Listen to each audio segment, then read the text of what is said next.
আমি সত্য কাহিনী, ওই সুযোগ যদি না হইতো তাইলে বুড়া বয়সে আব্দুর রহমান ইবনে হাফফার কোনোদিন আলেম হতেন না। সিরিয়ার একজন প্রবীণ আলেম আছে, ইতিহাসের পাতায় যার নাম লেখা আছে যে বৃদ্ধ বয়সে আলেম হয়েছেন, বৃদ্ধ বয়সে।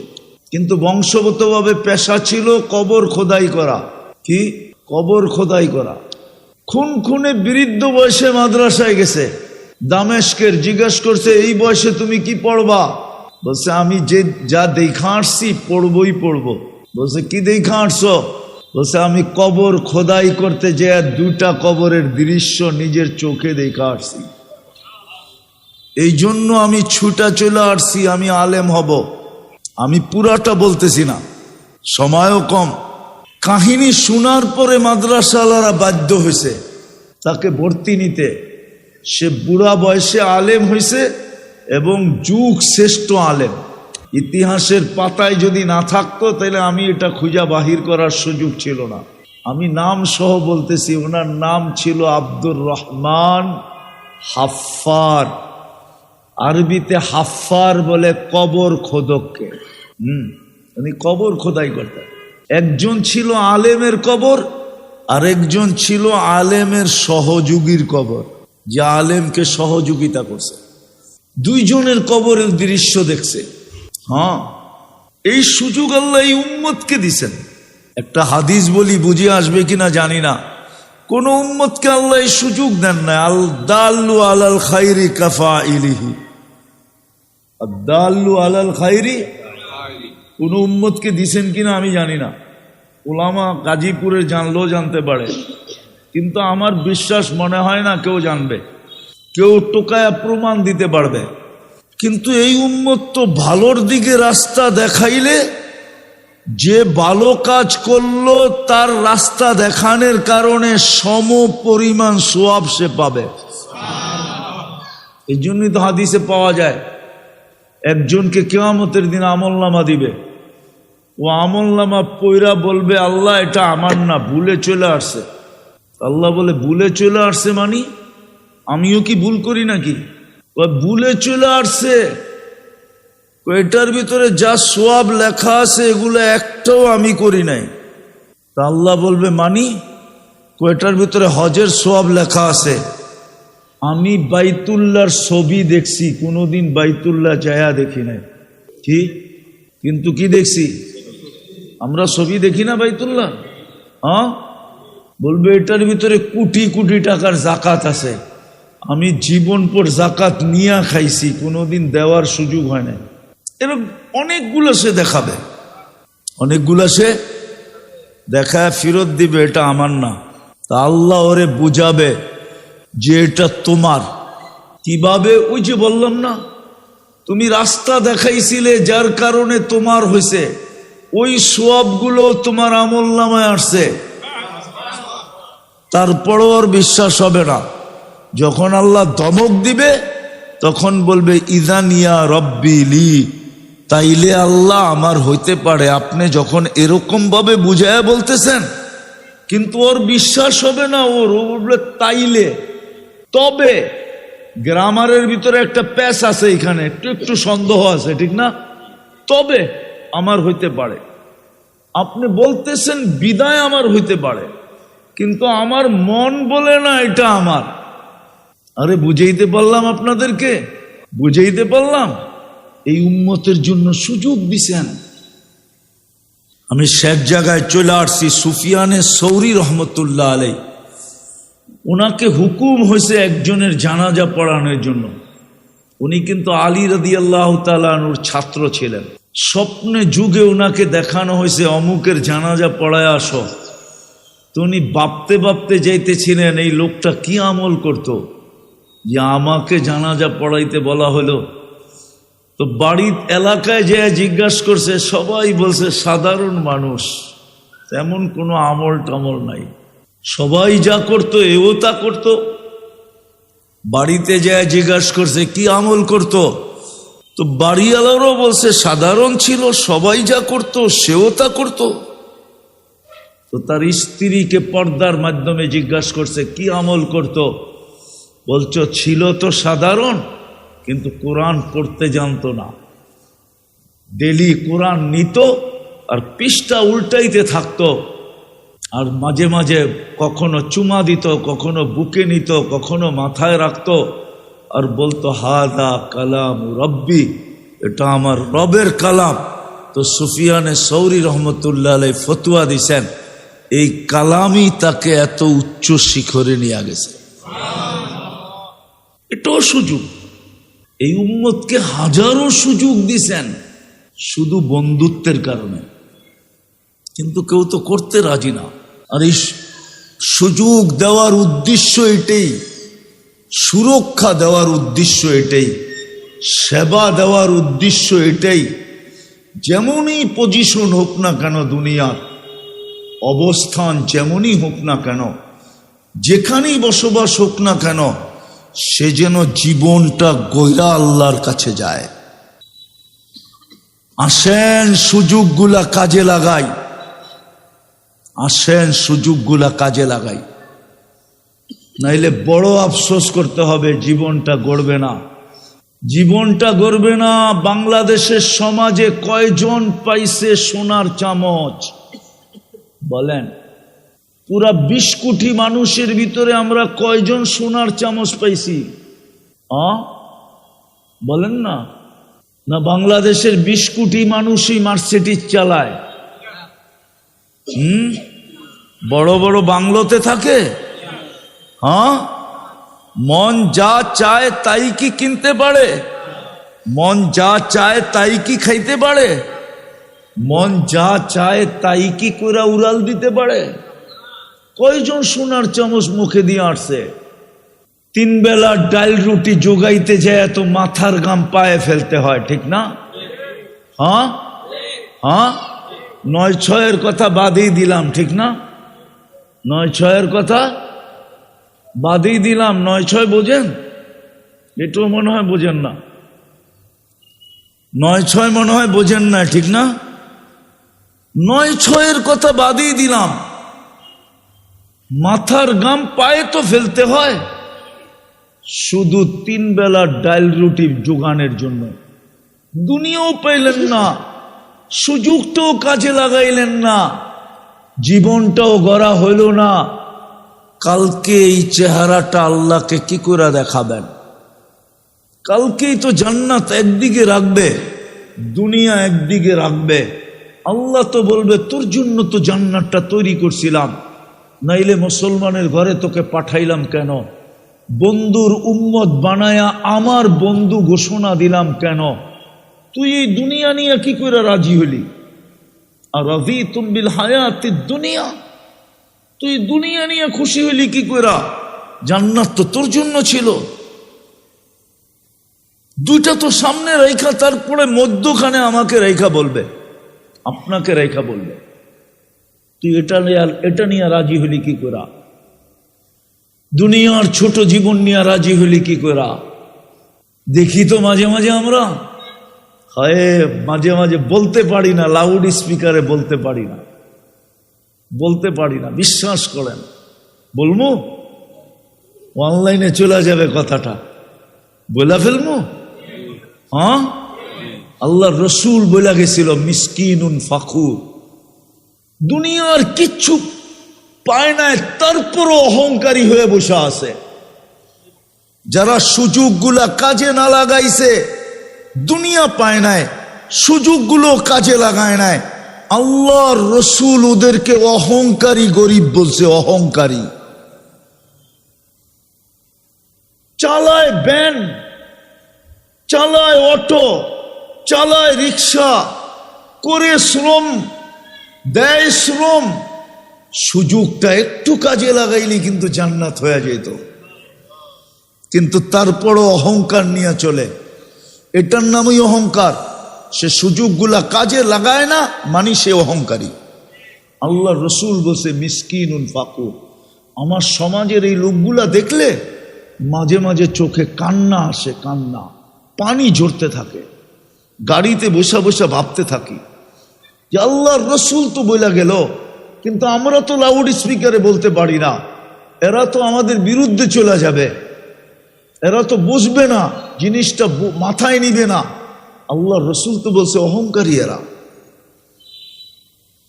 মিসকিনুন ফখুর, অহংকারী গরিব, দুনিয়াও হারাইলো আখেরাতও হারাইলো।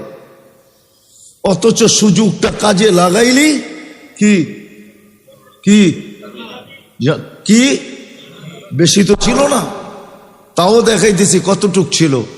ইমান তো মাতৃকোলেই দিয়া দিছিলেন, শুধু ওইটাকে দৈরা রাখার দরকার ছিল।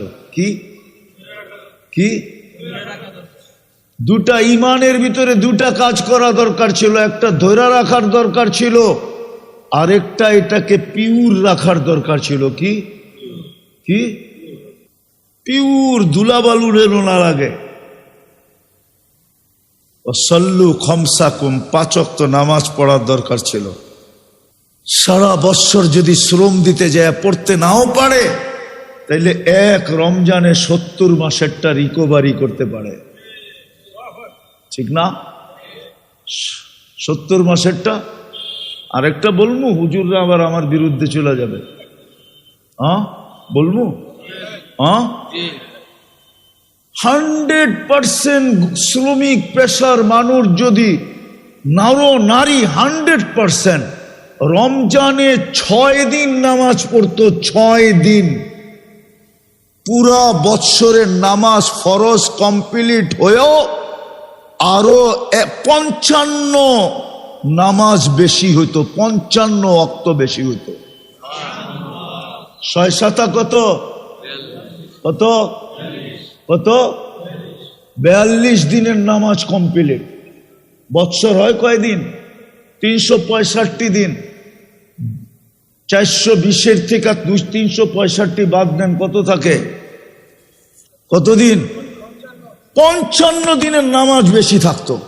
এই উম্মতের প্রেমে পড়ে আল্লাহ এরকম সুযোগ দিচ্ছেন, নাইলে সুযোগ দিতেন না।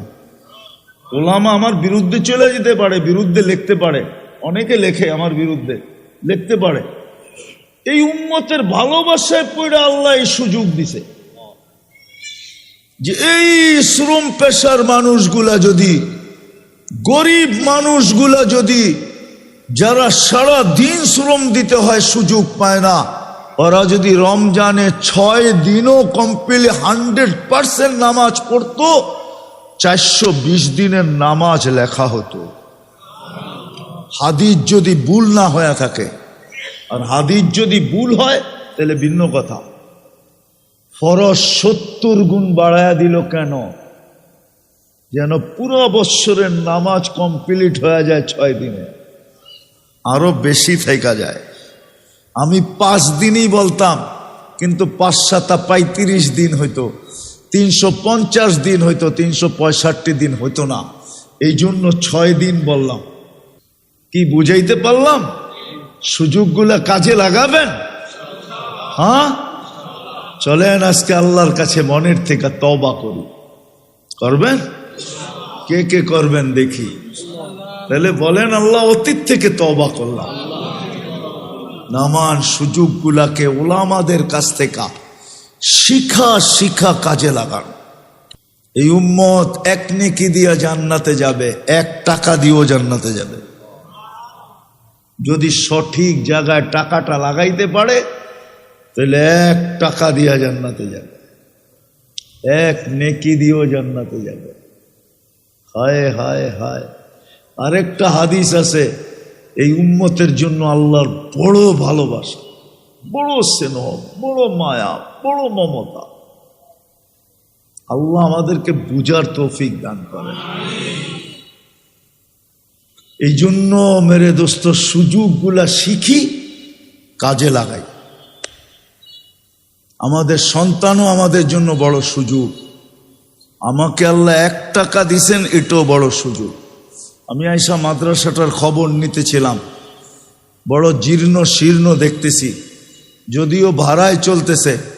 আমি আপনাদের কাছে অনুরোধ রাখবো, বিশেষ করে এই মজমার কাছে বা যতদূর আমার আওয়াজ চায়, নারী পুরুষদের কাছে যতটুক সম্ভব, এটাও বিরাট বড় সুযোগ। বললাম না, সহযোগীর কবর দেখা যে এই উলামাদের সহযোগিতা করছে, ওর কবর দেখা বুড়া বয়সে আলেম হয়েছে। আমি নাম পর্যন্ত বললাম, আব্দুর রহমান আল হাফফার। আপনিও এখানে সহযোগিতার হাত বাড়ান। 40,000 টাকা বলে মাসে ভাড়া দিতে হয়, নিজস্ব কোনো জায়গা নাই এখনো, ছাত্র সংখ্যাও কম। আর এটাও সত্য, যতদিন এই মাদ্রাসা মসজিদগুলা টিকা থাকবে অতদিন আমরাও টিকা থাকবো। আর যেদিন এগুলা বিলুপ্ত হয়ে যাবে ওই দিন আমরাও বিলুপ্ত হয়ে যাব। আমাদের ভিতরেও দিনদারি থাকবে না। যতটুক বাংলাদেশে আছে শুধু এই মাদ্রাসার মসজিদগুলার কারণে আছে। এগুলা যদি না থাকতো তাহলে এটুকু থাকতো না, আমরাও স্রোতে ভেসে যেতাম। বিদায় এগুলাকে টিকায় রাখা আমাদের নৈতিক দায়িত্ব। নৈতিক দায়িত্ব, এই জন্যই বাংলাদেশ বিপর্যয়ের থেকে বেঁচে আছে। আমি তো আগের থেকেই বলতেছি যে বাংলাদেশে 3 কারণে বিপর্যয়ের থেকে বেঁচে আছে, নাহলে বাংলাদেশ বহুত আগে বিপর্যয় হইতো।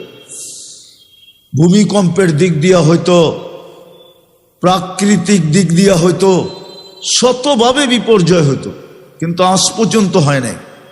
আর আমার বিশ্বাস, যতই মানুষ স্লোগান তোলক বিপর্যয়ের, বাংলাদেশে যতদিন এই 2-3টা জিনিস টিকা থাকবে আর বাংলাদেশের মানুষ এটাকে ধরে রাখবে, বিপর্যয় হবে না। একটা হলো মসজিদ মাদ্রাসা, আর একটা হলো হক্কানি আলেম ওলামা আল্লাহওয়ালা। এই 3 শ্রেণী, 3 জিনিস যতদিন থাকবে এই দেশে বিপর্যয় হবে না ইনশাআল্লাহ। এটা হলো এই দেশের বাহ্যিক আধ্যাত্মিক শক্তি। আবার এই মাটির নিচে আরেকটা আধ্যাত্মিক শক্তি আছে। হ্যাঁ, এটা আমি অনেকবার বলছি, মিডিয়ায় পাবেন আপনি। বাংলাদেশের মাটির নিচে একটা আধ্যাত্মিক শক্তি আছে, যেটা দুনিয়ার কোনো মাটির নিচে নাই। মক্কা মদিনা ভিন্ন, ওটার সাথে তুলনা হয় না। এরকম আধ্যাত্মিক শক্তি কোথাও নাই। আল্লাহর রসুল হিজরত করেন নাই, সর্বপ্রথম 4 সাহাবী আসছিলেন বাংলাদেশে, 2 জনের কবর এই মাটির নিচে আছে। ইতিহাস বলে ইতিহাস, এত বড় প্রথম যুগের আল্লাহর রসুল হিজরত করেন নাই, এত লম্বা কুরবানির আধ্যাত্মিক শক্তি এই মাটির নিচে লুকানো আছে। এই জন্য আমি বলি, এই মাটি নিয়ে বিপর্যয় হয় না। কেউ যদি এই মাটি নিয়ে খেলতে চায় তো মাটি বেশি দিন ওকে খেলতে দেয় না, কখনো না কখনো ওকে আউট করেই করে। এটাই মাটির আধ্যাত্মিক শক্তি। আপনি জানেন না আপনার দেশের ইতিহাস? আমি ইতিহাসের পাতা থেকে বলতেছি, আরো বলতে পারি, কিন্তু ওলামারা মানবে কিনা এটাই হচ্ছে প্রশ্ন। এই মাটির আধ্যাত্মিক শক্তি হলো এটা। একজনের নাম কাসেম ইবনে হুযাইফা, আরেকজনের নাম উরওয়া ইবনে সা। এই 2 সাহাবীর কবর এই মাটির নিচে আছে। আল্লাহ আমাদেরকে আমল করার তৌফিক দান করেন। করবেন সহযোগিতা আপনারা? হ্যাঁ, পাক্কা? আমি চান্দা করব না, কেন ছাগল দিয়ে হাল চাষ হয় না, চান্দার জন্য লোক আলাদা লাগে। কিন্তু আমি এতটুকু আপনাদেরকে বলবো, সামান্য হলেও হাত বাড়ায়া দিয়েন, ঠিক না? সামনে রমজান আসতেছে না, বলে তো দিলাম। আপনারা সহযোগিতা করার জন্য ইনশাআল্লাহ হাত বাড়ায়েন। ময়দানে করা হবে না, পরে আপনি সুযোগ মতো আপনি আইসেন। সামনে রমজানও আসতেছে, বিরাট বড় সুযোগ আছে। আল্লাহ আমাদেরকে আমল করার তৌফিক দান করেন। দোয়া, লাকাল হামদ কামা ইয়ানবাগি লিজালালি ওয়াজহিকা ওয়া আযীমি সুলতান। আল্লাহ বলার পর্ব ছিল শেষ, শোনার পর্ব শেষ, ভিক্ষার পর্ব চলতেছে। বেশি কিছু চাবো না মালিক, আজকের আয়োজনটা যেন কবুল হয়, আয়োজকরা যেন কবুল হয়, এই মাদ্রাসাটা যেন কবুল হয়, এর ওস্তাদ ছাত্র যেন কবুল হয়, এর প্রতিষ্ঠাতা যেন কবুল হয়। আল্লাহ কবুলিয়াত চাই, আর কিচ্ছু চাই না। কবুলিয়াত হয়ে গেলে বাকি সবকিছু হয়ে যাবে কুদরত দ্বারা। এটাই আপনার সুন্নত। কবুল আগে হইতে হয়, নাইলে ওটা হয় না। ওটাকে আপনি সাজায়া দেন না। প্রমাণ হিসাবে এক ফোঁটা পানি যদি কবুল না হইতো, তাহলে সৃষ্টির সেরা, সৃষ্টির ভিতরে শ্রেষ্ঠত্বের মুকুট নিয়ে মাথায় কোনোদিন জমিনে কোনোদিন পা রাখার সুযোগ আমাদের হইতো না। এক ফোঁটা পানি কবুল বিদায় আমরা সৃষ্টির সেরা হিসাবে জমিনে পা রাখতে পারছি। বিদায় আপনার কাছেও আমি কবুলিয়াত চাবো, এই মাদ্রাসার কবুলিয়াত চাবো, ওস্তাদ ছাত্রদের কবুলিয়াত চাবো। আল্লাহ কবুল করলে জাগাও হয়ে যাবে, কবুল করলে সবকিছু হয়ে যাবে। এটাই আমরা শুনে আসতেছি। কবুলিয়াত শর্ত, কবুলিয়াত হইলেই হয়ে যাবে। এই এলাকার মাটিটাকে কবুল করেন, মানুষগুলাকে কবুল করেন, শ্রোতাদেরকে কবুল করেন। যা চাইলাম তাও দেন, যা চাইতে পারলাম না তাও দেন, তাও কবুল করেন। যার যে পেরেশানি আছে দূর করে দেন, প্রয়োজন আছে মেটায়া দেন, অসুস্থ আছে শেফায়ে কামেলা আজেলা দায়েমা মুস্তামেররা নসিব করেন। আল্লাহ আমাদের আত্মীয় স্বজন, মা বাবা, ভাই বোন দুনিয়ার যেখানেই শুয়া থাকুক না কেন, উম্মতে মোহাম্মদী যেখানেই শায়িত থাকুক না কেন, জিন হোক আর ইনসান হোক না কেন, সবাইকে আপনি মাফ করে দেন। আল্লাহ সামনে রোজা আসতেছে, এই রোজাটাকে ঐতিহাসিক রোজা হিসাবে পালন করার তৌফিক দান করেন। আপনি সুযোগ দিবেন রমজানে, ইচ্ছা করলে এক ঢোক পানি দিও, এক ঢোক পানি দিও, জাহান্নাম থেকে মুক্তি নেওয়া যায়, জান্নাত নিজের নামে লেখায়া নেওয়া যায়। আমাদেরকে ঠিক এরকমই রমজানটা উদযাপন করার তৌফিক নসিব করেন। এই সুযোগটাকে, এক মাসের সুযোগটাকে আমাদের পক্ষে কাজে লাগানোর তৌফিক নসিব করেন। আমাদেরকে ওই হতবাগাদের অন্তর্ভুক্ত করেন না যারা রমজান পাইল কিন্তু মাগফিরাত পাইল না। ওই হতবাগাদের অন্তর্ভুক্ত আমাদেরকে করেন না, ওই হতবাগাদের অন্তর্ভুক্ত আমাদেরকে করেন না যারা রমজান পাইল কিন্তু সুযোগটাকে কাজে লাগাইল না। আল্লাহ আপনি আমাদের দোয়াকে কবুল করেন, আমাদের দেশটাকে হেফাজত করেন। আল্লাহ আপনি ভালো জানেন কার হাতে গেলে এই লাল সবুজের পরিধিটা সুরক্ষিত থাকবে। আল্লাহ আমি কারো পক্ষ নিয়ে বলতেছি না, আপনার এলেমের ভিতরে যাদের হাতে গেলে লাল সবুজের পরিধিটা সুরক্ষিত থাকবে, মানুষের মঙ্গল হবে, ওদের হাতেই এই মাটিটা উঠায়া দিয়া দিন, ওদের হাতেই মাটিটা উঠায়া দিয়া দিন, দিনকে জয় যুক্ত করে দিয়া। যা চাইলাম তাও দেন, যা চাইতে পারলাম না তাও দেন। ওয়া সাল্লাল্লাহু তাআলা আলা খায়রি খালকি মুহাম্মাদি ওয়া আলিহি ওয়া সাহবিহি আজমাইন বিরহমাতিকা ইয়া আরহামার রাহিমিন।